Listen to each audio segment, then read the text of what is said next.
আসসালামু আলাইকুম প্রিয় দর্শক, আবারও হাজির হলাম একটি নতুন রেসিপি নিয়ে।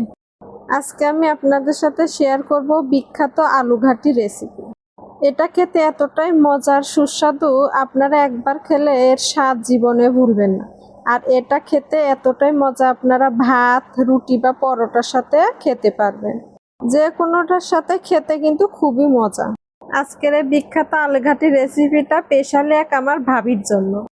ভাবি কমেন্টে লিখেছেন মাছ দিয়ে আলু ঘাটি রেসিপিটা যেন শেয়ার করি, তাই আজকে আমি স্পেশালি ভাবির জন্য এই রেসিপিটা শেয়ার করলাম। আশা করি আপনাদেরও সবার ভালো লাগবে। তো আমি যেভাবে মাছ দিয়ে আলু ঘাটিটা রান্না করি সেইটাই শেয়ার করছি। আর আপনারা কে কিভাবে রান্না করেন অবশ্যই কমেন্টে জানাবেন। প্রথমে আমি একটি বাটিতে রুই মাছের মাথা নিয়েছি একটি, আর 4 পিস রুই মাছ নিয়েছি। আপনারা এই আলু ঘাটি যে কোনো মাছ দিয়ে রান্না করতে পারবেন। আর এখানে আমি এই মাথাটা ছোট ছোট করে কেটে নিয়েছি, যাতে রান্নার সময় টাউলে কাটা কাটা বেশি না হয়। মাছ ম্যারিনেট করার জন্য হাফ চা চামচ লবণ দিয়ে দিচ্ছি, হাফ চা চামচ মরিচের গুঁড়া, হাফ চা চামচ ধনিয়ার গুঁড়া, হাফ চা চামচ হলুদের গুঁড়া, আর সবশেষে 1 পিস লেবুর রস দিয়ে দিচ্ছি। লেবুর রসটা অবশ্যই দিবেন, নয়তো মাছের যে একটা আস্তে গন্ধ সেটা করবে। এখন এটা 10 মিনিটের জন্য মেখে রেখে দিব। আর এখানে আমি আগে থেকে 5টি বড় সাইজের আলু সিদ্ধ করে ম্যাশ করে রেখেছি। আর আলু একদম ফিনিশ করিনি, হালকা গোটা গোটা রেখেছি, তাতে আলু ঘাটিটা খেতে ভীষণ মজা লাগবে। চুলায় আমি একটু কড়াই বসিয়ে দিয়েছি, আর অনেকক্ষণ আগেই বসিয়ে দিয়েছি তেল দিয়ে, যাতে একটু ভালোভাবে গরম হয়। যেহেতু এটাতে আমি মাছ ভাজবো, বেশি গরম না হলে তলাতে লেগে যাবে মাছগুলো, তাই গরম করে এর মধ্যে আমি মাছ দিয়ে দিচ্ছি। এখন মাছগুলো হালকা করে আমি ভেজে নিব। দেখুন এইভাবে আমি হালকা করে ভেজে নিয়েছি। মাছগুলো উঠিয়ে মাছের মাথাগুলো দিয়ে দিচ্ছি, দিয়ে নাড়াচাড়া করে হালকা করে কিছুক্ষণ আমি ভেজে নিব।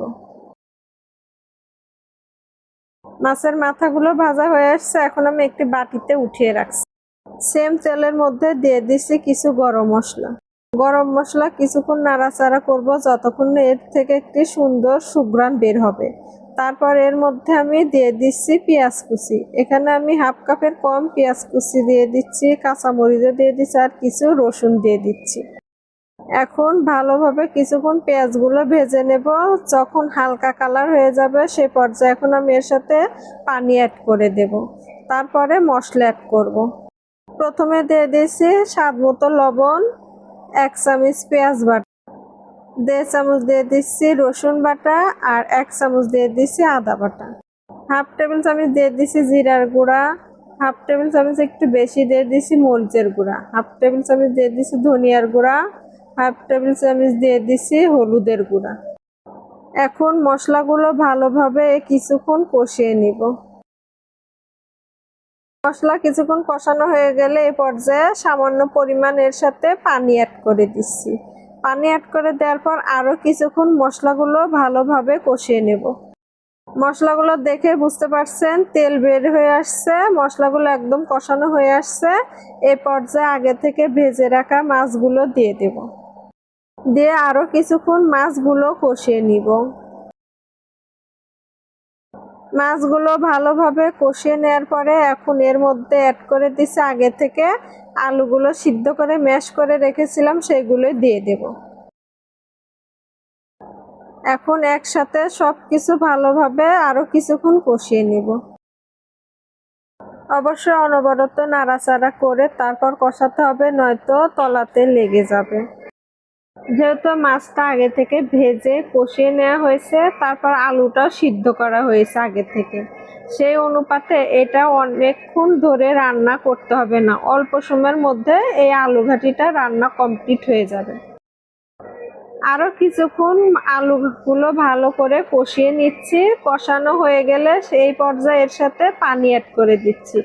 এখানে আমি গরম পানি অ্যাড করেছি প্রায় 3 কাপের মতো। এখন এটা ভালোভাবে নাড়াচাড়া করে মিশিয়ে নিয়ে আরও কিছুক্ষণ রান্না করে নেব।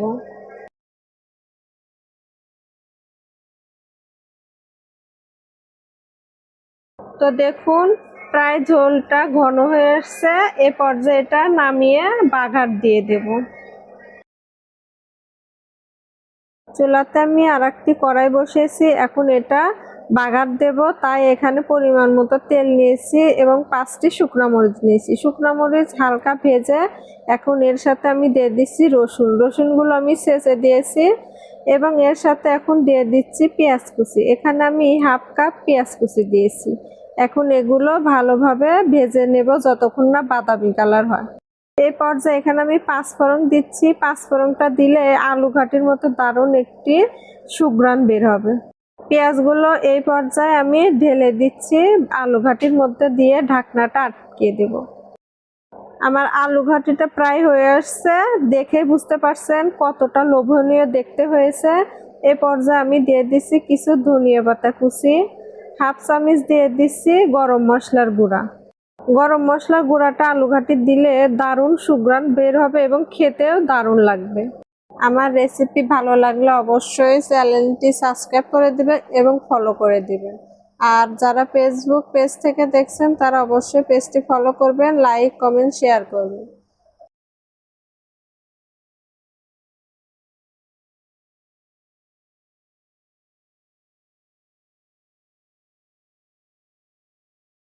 সবশেষে আমি 1 চামচ ঘি দিয়ে দিচ্ছি। ঘি অবশ্যই দিবেন, এই আলু ঘাটিতে ঘি দিলে দারুণ একটি সুঘ্রাণ বের হবে আর খেতে কিন্তু খুবই দুর্দান্ত লাগবে। ভালোভাবে মিশিয়ে নেওয়ার পরে আমি এখন এটা নামিয়ে একটি বাটিতে পরিবেশন করে দিব। আজ এ পর্যন্ত, আবার একটি নতুন রেসিপি নিয়ে হাজির হব। এতদিনে সবাই ভালো থাকবেন, সুস্থ থাকবেন। আল্লাহ হাফেজ।